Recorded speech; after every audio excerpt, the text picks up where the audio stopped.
the latest in luxury fashion. I'm here to tell you, we are here today with another designer debrief where I keep you ahead of the game, ahead of the curve when it comes to luxury fashion. This is everything you need to know, all of the upcoming drops, hot products, all of that. Guys, if you're new here, my name is Cassie and I'm a self-diagnosed luxury addict. I put out videos on Mondays, Wednesdays and Fridays, so if you like luxury fashion, then you're probably gonna love it here. So head down there, subscribe, turn on the bell, become a member of our luxury addicted family. When are we going to rehab? Never. Let's kick it off with luxury news. So, the Spring-Summer 2026 runways have shown, and I've done many videos going into the weeds about it, right? As we know, this was a monumental season for fashion, what with the number of new debuts for creative directors at their new brands, okay? So, instead of going through the weeds of all of that again with you, I did notice that Vogue Business had released a list on basically the most viewed shows on Vogue Runway. Okay, so I thought that we would go through that and that would give us a bit of an idea as to what people really wanted to talk about. And some of these are quite surprising. So in at number 10, we have Balenciaga, and this was a debut from Pier Paolo Piccioli, who was previously at Valentino. Then we move to number 9, we have Prada. Prada last season was at number 4, so it's ticked down a little bit, but as we know, people are really loving Miuccia Prada and Raf Simons together. People are really resonating with the collections. That's why Prada Group is one of the most well-performing luxury brands at the moment, okay? Then at number 8, we have Louis Vuitton. Unsurprising, they're always in the top 10. Number 7 is Miu Miu. Again, Miu Miu and Prada, sisters. Younger sister, bigger sister. Unsurprising, Miu Miu last season was number 1. So it's fallen down a bit, but understandably so, what with the number of debuts, okay? At number 6, Valentino.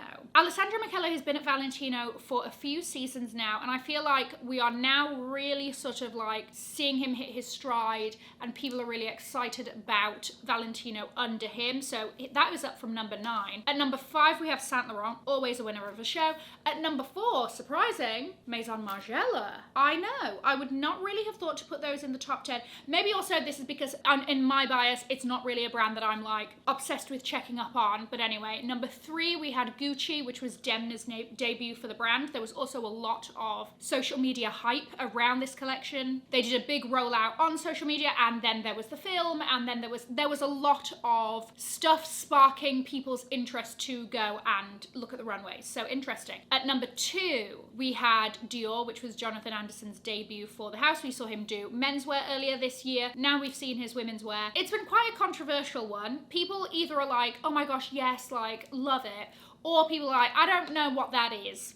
So there we go. And then in at number 1, you're not surprised, this is Chanel with Mathieu Blazy's debut for the brand. Chanel's a bit of an odd one to me in terms of people's reactions, because I'm either seeing people like, a lot of fashion people and like industry people like, oh my gosh, this is it, like, it's so fresh and wonderfully creative and everything we need, and it's just like he knocked it out of the park. And then I'm hearing from like buyers of Chanel that are like, what is this kind of thing? So let's see how that all rolls out. Interesting that in the top 10, sorry, where was Bottega? Where was Louise Trotter's debut for the house? Because it was phenomenal, and I think could have bumped up a few of these off the list. But whatever, it was a great debut anyway. The next thing that we need to talk about is the fact that Grace Wales Bonner is the new creative director of menswear at Hermes. So she comes in just as Veronique Nishanian, who has been there for 37 years, finally decided to step down. So she's been in that role for longer than Karl Lagerfeld was at Chanel, just to give you some context, okay? This is huge, because not only is she sort of like regarded as an emerging young designer, but as we know, women in creative director roles seem to be a little bit few and far between, so that's amazing as well. And then on top of that, for a fashion house like Hermes, this is a very bold decision. It's a decision that I hope will inspire a lot of other brands within this realm, because Hermes is kind of like they can't be touched. They can do whatever and people are still going to love them, people are still going to buy, because they are very much in their own lane, are focused on what they're good at and give that every single time. So for them to give somebody like Grace Wales Bonner this opportunity is absolutely ginormous. She deserves it. She really carved a name for herself in menswear, especially I think her her accessories is where we're really gonna see, like, she's very good at menswear, like tailoring and interesting knits, right? She's also had a sold out collaboration with Adidas. Let's see also what she brings to the accessories side of things. As we know, there's been a lot of kind of like unisex dressing, or buying from, you know, women buying from menswear, men buying from women's wear. So this is a collection that I think a lot of people are very excited to see what she brings to the table. And in a very Hermes move, she is not going to show until January 2027. So she can really get herself into the weeds and understand and not feel pressured to pump out a collection, unlike a lot of these other brands are doing with their new creative directors, and then everybody is disappointed, and then they're given the heave-ho after 2 seasons. Maria Grazia Chiuri, she's the new Fendi Chief Creative Officer. Much like Hermes, we've just seen Silvia Venturini Fendi step down. She wasn't really creative director of women's wear up until very recently, with Kim Jones stepping down as well. So she's kind of been like covering it for the last couple of seasons. I don't think anybody really expected her to stay on full time. This year they're celebrating Fendi's 100th birthday. So great for them. And so I think that was nice to see Fendi through her eyes as a member of the family and have that kind of collection. But moving forward, this obviously wasn't something that she wanted to do full time. She is still a part of the brand. And Maria Grazia Chiuri of Dior fame, but she was actually at Fendi from 1989 to 1999 and helped develop a favourite of ours, the Fendi baguette. So whilst I know a lot of people are trepidatious about MGC in her new role and what that will do to Fendi, listen, you would hope from different creative, unless you're Alessandro Michele, you would hope from different creative directors they'd learn how to like mold themselves to the brand but also give something very different. And need I remind you, she was extremely commercially successful at Dior. From her time there in 2017, the brand was making 2.2 billion euros a year, and in 2023, which was when she stepped down, they were making 9.5 billion. So she did all right. Okay, let's give her a chance. She is showing her first collection for the brand in February for fall winter 2026. Now let's get into the money of it all. We've already started talking about the money. Ching ching. Q3 2025 financials have dropped, and as I mentioned earlier, Prada Group are near to finalising their Versace purchase, but they have been one of the rare group of brands there, the handful, that have been doing really, really well. So actually Miu Miu is kind of propping up the Prada Group. Miu Miu's revenue this quarter was up 29%, kind of covering Prada's dip down to 0.8%. People are really loving Miu Miu. Gen Z are loving Miu Miu. They're loving what they're putting down. They're picking up what they're putting down. Ferragamo is up 1.7%. Doesn't sound like much, but I'm glad that Ferragamo as well. I'm glad that they didn't make a hasty decision and were like, oh, things are down, get rid of Maximilian Davis, because he's incredibly talented and very, very good. Sales in the Asia Pacific fell 10.5% for Ferragamo, but America really propped it up with, North America really propped it up with increase of 15.6%. Hermes, killing it as usual, revenue up 10%. What else is there to say? Kering. As we know, Kering is going through something. What with Gucci? Kering sales are down 5%, which is not as bad as analysts were expecting. So a win is a win. Gucci sales are down 14%, and to put that into perspective, they've been down in the 20s. Okay, the last couple of quarters. So it's down, but not as bad. And apparently YSL and Bottega are performing well, bringing that percentage up generally, up to that 5% decline. Louis Vuitton, LVMH, revenues are up 1%. The fashion and leather goods category specifically is up 2%, and they're seeing improvements in China, mainly with Louis Vuitton and Dior. Into the next, we've got a little bit of a rumor here, and this is that Marc Jacobs, the company, is being sold to Authentic Brands Group, currently owned by LVMH. Really, this brand now is the bags, and there's like a small sort of section of ready-to-wear, and then there's Marc Jacobs Runway. I do believe that these are all encompassed under the same company, but Authentic Brands Group is kind of where brands go to die. The most recent time we spoke about them was the sale of Off-White to them, and basically they're just known for licensing the hell out of brands. Let's see what happens with Marc Jacobs. I'd be interesting to see what happens with the Runway, because Marc Jacobs Runway is such a small run of items anyway. If you go to look at it in Bergdorf, there's literally like 5 items hanging. I don't know if that's it's probably not making money. The beauty is probably making the money. But anyway, moving into new and noteworthy. The 7th edition of Louis Vuitton's Artycapucines collection has dropped, and all of these are designed by Takashi Murakami. There are quite a number of bags in this collection, and they were unveiled at Art Basel? Yeah, in Paris. And these truly are works of art. Do not expect these to come cheap. These start at $18,500 and go all the way up to 51,000. Just letting that sink in there. Like I mentioned though, these are pieces of art. These are like handcrafted, meticulously made. If you want a collectible, if you want... Yeah, listen, if you're going to Art Basel with the intention of spending money, these are for you. So you've got wild interpretations here. You've got everything from a crystalled tiny panda that Murakami is very known for. You've got a furry kind of rainbow situation with the smile that, again, that's very signature to him. You have an east-west capucines that's got like a painted dragon on it. You have a croc one that sort of like looks like it's opening up into the multicolour. The camouflage one, I'm like, what's special about you? Because why are you 18.5? And you're looking like a normal sort of canvas bag. I'm sure there's something else going on there. There's also a capucine that literally has like tiny resin characters and tidbits jingle jangling off the side of this bag. It's like a forest of sort of madness and insanity in the most fun acid trip way.